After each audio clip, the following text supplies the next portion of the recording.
Hai teman-teman, perkenalkan saya Suster Maria Elizabeth CFC, NIM 0320210002. Saat ini saya ingin berbagi dengan teman-teman tentang sistem saraf. Sistem saraf merupakan salah satu sistem koordinasi yang bertugas menyampaikan rangsangan dari reseptor untuk dideteksi dan direspon oleh tubuh. Sistem saraf memungkinkan makhluk hidup tanggap dengan cepat terhadap perubahan-perubahan yang terjadi di lingkungan luar maupun dalam. Sistem saraf terdiri dari jutaan sel neuron, dan fungsi sel saraf yaitu untuk mengirimkan pesan impuls yang merupakan rangsangan atau tanggapan. Secara umum sistem saraf dibedakan menjadi dua, yaitu sistem saraf pusat dan sistem saraf tepi. Yang pertama, sistem saraf pusat. Sistem saraf pusat terdiri dari otak dan medula spinalis. Otak merupakan alat tubuh yang sangat penting dan sebagai pusat pengatur dari segala kegiatan manusia. Otak terletak di dalam rongga tengkorak yang memiliki bagian otak besar dan otak kecil. Yang pertama, otak besar yang disebut dengan cerebrum.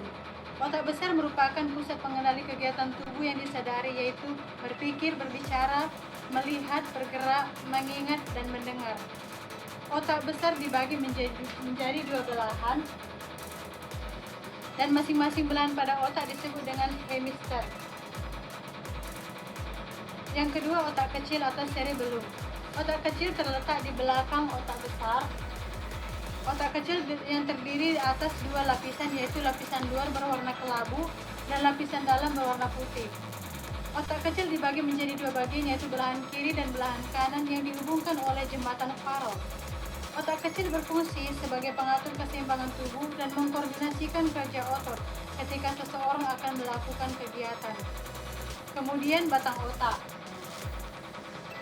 Batang otak merupakan struktur pada bagian posterior atau belakang bagian otak. Batang otak merupakan sebutan untuk kesatuan dari tiga struktur, yaitu medulla oblongata pons dan mesencephalon atau otak tengah. Yang pertama, medulla oblongata. Medulla oblongata merupakan sumsum lanjutan atau sumsum penghubung. Lalu yang kedua, pons. Pons terletak di bagian atas dari batang otak, antara medulla oblongata dan thalamus. Otak tengah atau mesencephalon.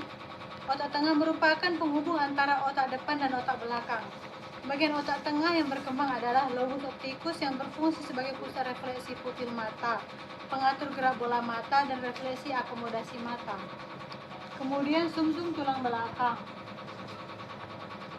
atau medulla spinalis yang terletak memanjang di dalam rongga tulang belakang, mulai dari ruas-ruas tulang leher sampai ruas tulang pinggang yang kedua. Kemudian sistem saraf tepi. Sistem saraf tepi disebut dengan sistem saraf perifer yang meliputi seluruh jaringan saraf lain dalam tubuh. Sistem ini terdiri dari saraf kranial dan saraf spinal yang menghubungkan otak dan medulla spinalis dengan reseptor dan efektor. Inilah dia. Masing-masing sistem saraf tepi, yaitu somatik dan otonom, memiliki fungsi yang berbeda-beda. Penjelasannya yaitu sistem saraf somatik yang bekerja dengan mengontrol semua hal yang Anda sadari dan secara sadar mempengaruhi respon tubuh, seperti menggerakkan lengan, kaki, dan bagian tubuh lainnya. Kemudian saraf kranial.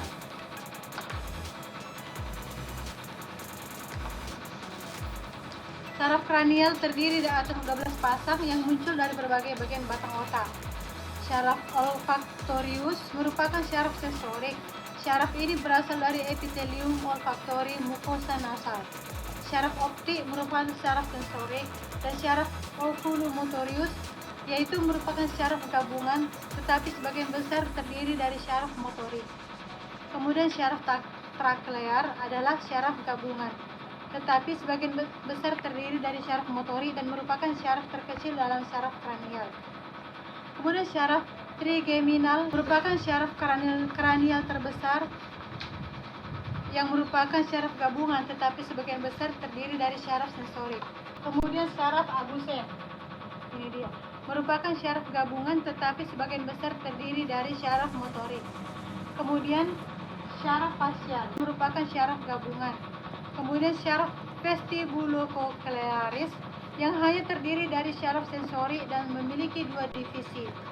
Selanjutnya syaraf glosopharyngeal yang merupakan syaraf gabungan. Kemudian syaraf vagus merupakan syaraf gabungan neuron motorik dari dalam medula dan menginervasi hampir semua organ toraks dan abdomen. Kemudian syaraf aksesori yang merupakan syaraf gabungan tetapi sebagian besar terdiri dari serabut motorik. Kemudian syaraf hipoglossal ini yang termasuk juga syaraf gabungan tetapi sebagian besar terdiri dari syaraf motorik.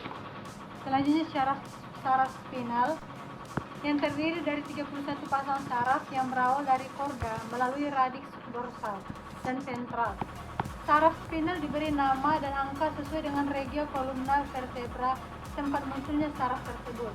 Ada saraf cervix 8 pasang, saraf toraks 12 pasang, kemudian saraf lumbar 5 pasang, saraf coccygeus 1 pasang.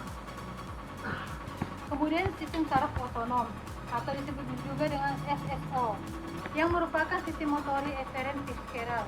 Sistem ini menginervasi jantung, seluruh otot polos seperti pada pembuluh darah dan viscera serta kelenjar-kelenjar. Neuron memiliki 3 bagian berbeda yang memungkinkan sinyal rangsangan diterima dan dirasakan oleh tubuh, yaitu dendrit. Dendrit adalah bagian dari sel saraf yang berfungsi untuk menerima informasi rangsangan dari sensor atau sel saraf lainnya di tubuh. Yang kedua, akson. Dari dendrit, informasi tersebut akan dipindahkan ke akson sebelum nantinya akan bergerak menuju dan keluar dari tulang belakang, yaitu sebagai tempat sistem saraf pusat dan perifer manusia. Kemudian ujung saraf dari sistem saraf ini, informasi tersebut kemudian akan menuju ke ujung saraf lalu diteruskan ke neuron lainnya bernama interneuron atau motor neuron. Demikianlah teman-teman tentang sistem saraf yang dapat saya bagikan, semoga dapat bermanfaat. Terima kasih, salam sehat dan salam Santa Elizabeth.